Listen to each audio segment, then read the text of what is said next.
পর্দা শব্দ আসলে মহিলা আসে, পুরুষ আসে না। আমি বড় অবাক হয়েছি, হতবাক হয়েছি, নির্বাক হয়েছি। আমি চমকে গিয়েছি, পর্দা মানে কিভাবে মহিলা হয়? পর্দার তো কোনো লিঙ্গ নেই, এর উভয় লিঙ্গ। আমি অবাক হয়েছি, পর্দা আসলে বোরখা আসে, পর্দা আসলে হিজাব আসে, পর্দা আসলে পায়জামা পাঞ্জাবি আসে না, পর্দা আসলে দাড়ি আসে না। আমি অবাক হয়েছি, পর্দা আসলে শুধু কাপড়, কাপড় মানুষের চোখে বাসে, চক্ষুকে অবনত করার বিষয় মানুষের চোখে আসে না। আমি এমন সমাজে বসবাস করি যা আমাকে অবাক করেছে, যেখানে পর্দা মানি মা, পর্দা মানি বোন, পর্দা মানি মেয়ে, পর্দা মানি চাচি জেঠি, পর্দা মানি বাবা নয়, পর্দা মানি ভাই নয়, পর্দা মানি নিজে নয়, পর্দা মানি ছেলে নয়।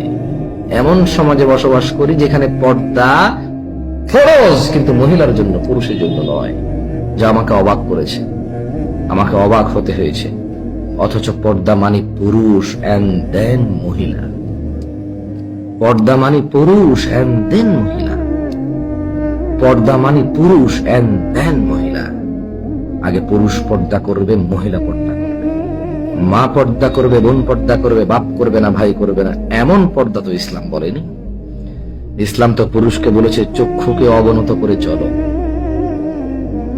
চক্ষুকে অবনত করে চলো। আমি অবাক হই যখন আমি পর্দা মানে শুধু মহিলা শুনি, পুরুষরা বাদ পড়ে যায়। আহ, কি সুন্দর ইসলাম, যেখানে কোটি কোটি পুরুষ ফরজ হওয়া সত্ত্বেও বেঁচে যায়, আর পর্দা মানি একটা স্ত্রীলিঙ্গে পরিণত হয়েছে। আমি বলছি না আমি এর ঊর্ধ্বে, আমি যে সমাজে বসবাস করি আমি ঠিক তাদের মতোই। আমি আল্লাহর কাছে আশ্রয় চাই এমন